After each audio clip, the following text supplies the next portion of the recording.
Aujourd'hui, on va jouer à la balle. C'est triste l'âge, le voilà qui radote. Tu te souviens, t'avais déjà fait cette vidéo? Tu devrais vraiment voir le titre, hein. Je vais parler d'un autre jeu. Comme je le disais, je ne vais pas parler de Blood Bowl, mais de Dread Ball. Ouais, enfin c'est à peu près la même chose quoi.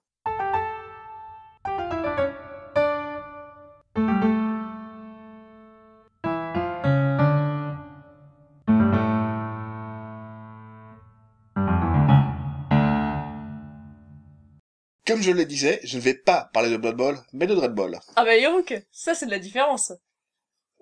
Oui, il y en a déjà sur orthographe. Et puis, t'inquiète pas, les différences, tu vas en manger pas mal. Pfff. Ce jeu, lancé en 2012 par Mantic via Kickstarter, est également un jeu de sport, comme Blood Bowl. Petit aparté, Mathieu avait parlé de Mantic pour le jeu Dead Zone, donc c'est un jeu de sport.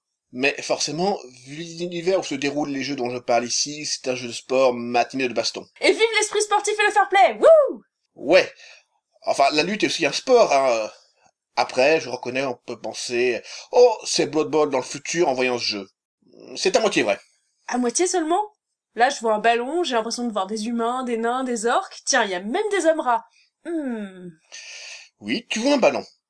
Mais ce n'est pas parce que c'est un jeu de sport que c'est la même chose. Mordheim, un vieux jeu de Games Workshop qui est en train d'être adapté en jeu vidéo, et Malifaux, dont j'ai déjà parlé, sont deux jeux proches sur le principe, à savoir des bandes de quelques figurines dans une ville en ruine. Mais les deux jeux sont quand même très différents. Alors, essayons d'être objectifs sur le sujet. Ce jeu est en effet proche sur le fait que c'est un jeu sport. Il n'y en a pas tant que ça. Et on ne peut voir que les inspirations, on va dire, prises sur l'univers Games Workshop, l'éditeur de Blood Bowl. Par exemple, le casque des humains et celui des espèces marines sont quand même très proches. Les vermines, les ombres dont tu as parlé, sont quand même bêtement un portage des Skaven. Puis, les nains aussi ont un design proche de ceux de Warhammer. Enfin, c'est pas comme si le design de ces derniers était vraiment original. Et d'autres figurines de Mantic rappellent vraiment celles de Games Workshop. À ce sujet, il est à noter qu'Alessio Cavatori travaille chez Mantic. Les vétérans de Games Workshop ont reconnu son nom. Il a travaillé dans cette entreprise de 1996 à 2010, et ce n'est pas le seul. Donc revenons au jeu, tout comme notre ball, il faut marquer les points et taper, voire piétiner l'équipe adverse. Mais après commencent les vraies différences. Tan tan tan. Déjà, sur le terrain, uniquement des hexagones. Ah. Du coup ça fait un peu une forme étrange. Assez, mais on s'y fait vite. Trois zones par côté où l'on peut marquer des points et non une seule zone à l'autre bout du terrain. En fonction de la zone et de l'endroit du tireur, on peut marquer de 1 à 4 points. Niveau différence, on peut voir que le hasard, même s'il est présent, est moins pénalisant, on peut même dire moins punitif, qu'à Blood Bowl. Qui n'a jamais râlé parce qu'à l'activation de son premier joueur, ce dernier ne réussit pas à mettre le paquet, tombe et met fin au tour de l'équipe. Bah... moi. Tu marques un point. Yes! Reprenons à Dread Ball, un joueur qui tombe ne met pas fin au tour de l'équipe, sauf s'il a la balle. De même, les résultats des actions sont plus prévisibles qu'à Blood Bowl. En fait, elles se déterminent par un nombre variable de dés devant obtenir un résultat fixe. Par exemple, pour ramasser la balle, un joueur humain de base doit obtenir au moins 4 ou plus sur un dé, en sachant que par défaut, il en lance 3. On peut presque dire que c'est même pas la peine de lancer les dés en fait. Bah, il y a toujours un risque de les rater. Et puis il y a aussi des dés en plus ou des dés en moins en fonction des circonstances. Par exemple, certains joueurs ont des dés en plus. Je pense notamment aux buteurs qui ont des dés en plus dès qu'il s'agit de manipuler la balle. De même, dès que l'action a lieu dans une case, si un joueur adverse menace cette case, c'est-à-dire se trouve à côté, on retire un dé par joueur, jusqu'à une limite de -2. Et il ne s'agit pas simplement de réussir. Si on réussit, tant mieux. Mais si on fait 2 fois plus de dés et on obtenu le résultat que ce qui est nécessaire, on double la réussite, ce qui permet d'avoir des conséquences plus intéressantes. Souvent une action gratuite. Toujours en défense, il n'y a pas sortie de balle du terrain. La balle rebondit sur les murs. De même, il n'y a pas de pause pendant le match. Si pour une raison ou pour une autre la balle doit être mise en jeu, quasiment toujours suite à un strike, c'est-à-dire un but marqué, la balle arrive sur la ligne centrale, mais les joueurs ne se replacent pas. Donc quand on marque, il faut bien faire attention à ne pas avoir mis tous ces joueurs trop en avant, sous peine de laisser l'adversaire en profiter pour marquer au tour suivant.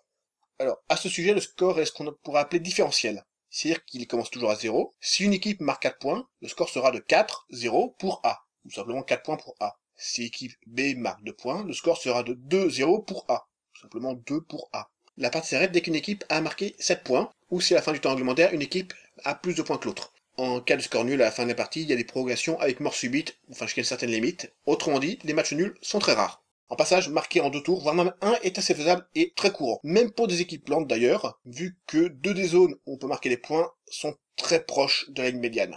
Contrairement à Blood Bowl, où chaque figurine peut, en théorie, tout faire, donc parfois au prix d'une chance insolente, ici, chacune d'entre elles a un rôle bien précis. Les buteurs ne peuvent pas taper, mais ils manient mieux la balle. Les gardes ne peuvent pas attraper la balle, mais ils cognent mieux. Et les demi peuvent tout faire, mais sans aucun bonus. Ça prend en compte lors du déplacement. D'ailleurs, il n'y a que 6 figurines par camp sur le terrain, et le joueur ne peut faire que 5 activations de figurines par tour, et 2 fois maximum une seule figurine. Les actions gratuites dont tu as parlé tout à l'heure comptent là-dedans? Non, ce qui permet dans certains cas à un joueur de faire plein de choses. Par exemple, un joueur tente de se relever après un coup. Il réussit, double son jet, du coup il peut se déplacer en tant qu'action gratuite. Mettons qu'il arrive jusqu'à la balle, il tente de la rattraper, s'il double la réussite, il aura encore une action gratuite. Et puis, en cours de partie, des cartes peuvent être jouées ou piochées, ce qui peut parfois déclencher des événements embêtants, comme un terrain glissant ou une balle qui explose. De plus, l'arbitre est physiquement là sur le terrain, ce qui influe sur la partie, bien plus qu'à Blood Bowl. Ok, ça va, on a compris, c'est différent. Je t'avais dit que t'allais manger des différences. Enfin, c'était censé être le dernier point dont je voulais parler. Il y en a bien d'autres, mais mon but n'est pas de donner toutes les règles ici. Notons quand même une dernière chose. On peut, faire des fautes. Encore de la triche? Sérieusement? Pour le coup, c'est réaliste. Enfin, pour autant qu'un jeu comme ça puisse l'être. Dans pas mal de sports de compétition, il y a des fautes. Pourquoi pas dans un jeu de sport de compétition. Niveau équipe, c'est varié.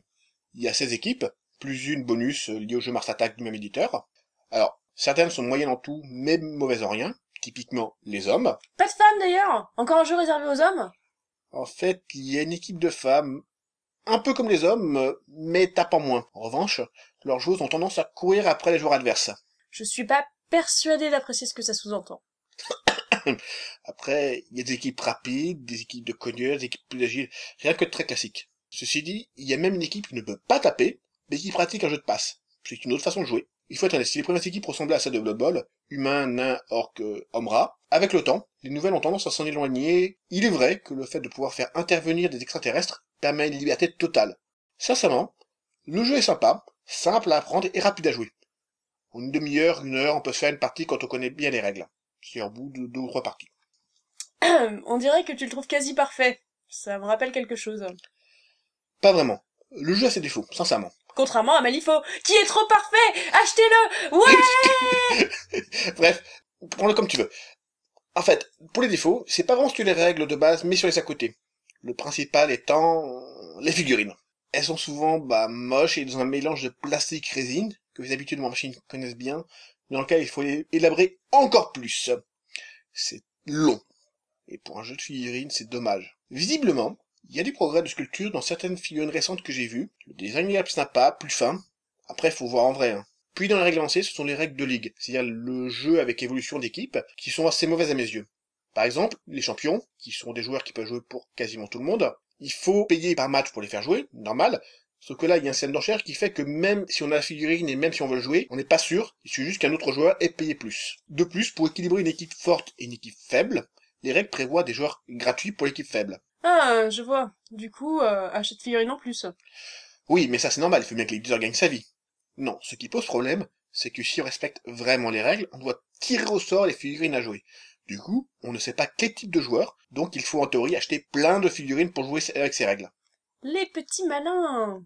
Ils se sont crus obligés de dire que les testeurs avaient aimé ce principe. Mais enfin bon. Il y a aussi un problème lié à sa distribution. C'est-à-dire? En VO, il y a un jeu de base, dit saison 1, et 3 extensions, les saisons 2, 3 et 4. Chaque saison apporte ses équipes en plus, ses règles en plus, comme celle des géants ou des terrains pour jouer à 3 ou à 6, plus les FAQ et les errata pour les saisons précédentes. Jusqu'à là, normal. Là où ça devient bordélique, c'est avec la VF. En effet, la VF contient les règles de base, avec les errata, les équipes de la saison 1, plus les profils des saisons 2 et 3, pas celle de saison 4 qui est sortie après. Mais, pas les règles qui vont avec. Ça, c'est pratique. J'y viens. Par exemple, les terratons, une sorte de grosses tortues ninja qui se téléportent, la règle de téléportation est indiquée comme décrite dans un autre livre. Même chose avec les robots dont la règle de transformation est évoquée mais pas décrite. Enfin si, dans les boîtes d'équipe vendues en français. Une feuille volante. Moyen quoi. Enfin, je ne peux que critiquer un peu l'équilibrage. Par exemple, les nains de la saison 1 sont assez mauvais. Ce qui fait que dans la saison 4, une autre équipe de nains est sortie, visiblement meilleure. Et, comme plus personne ne va jouer celle de la saison 1, l'historique dit qu'en fait les nains de saison 1 sont en grève. J'ai lu ici ou là que les équipes qui n'ont pas de joueurs spécialisés dans la prise de balles ont plus de soucis que les autres. Je ne peux pas encore trop juger là-dessus, mais ça me semble assez crédible. J'ajouterais qu'il y a un jeu dérivé, Dread Ball Extreme, qui est, pour autant que je sache, un Dread Ball de rue. Les deux jeux sont censés être compatibles, ce qui devrait augmenter considérablement le nombre d'équipes disponibles, mais j'avoue que j'ai pas encore testé. Ça a l'air compliqué. Et y a des gens en France? Pas tant que ça, j'en ai peur, mais le jeu est disponible en français depuis peu. Du coup, ça motivera peut-être des gens de s'y mettre. d'autant plus que c'est un petit jeu pas trop cher. Une équipe complète, starter et booster, revient à peu près à 45 €. Ouais, mais faut aussi les règles, alors... Les règles, le terrain, l'arbitre, les cartes, oui, mais ça reste raisonnable, qu'un pour un jeu de figurines. Tant qu'on se lance pas à fond dedans. Surtout pour ceux qui veulent jouer humains ou orcs, qui sont en fait les équipes dans la boîte de base. En jeu apéritif, c'est vraiment un jeu sympa. Quoi, c'est la fin, c'est tout? Pour l'instant oui, mais dans une prochaine vidéo, il y aura encore plus de Red Ball.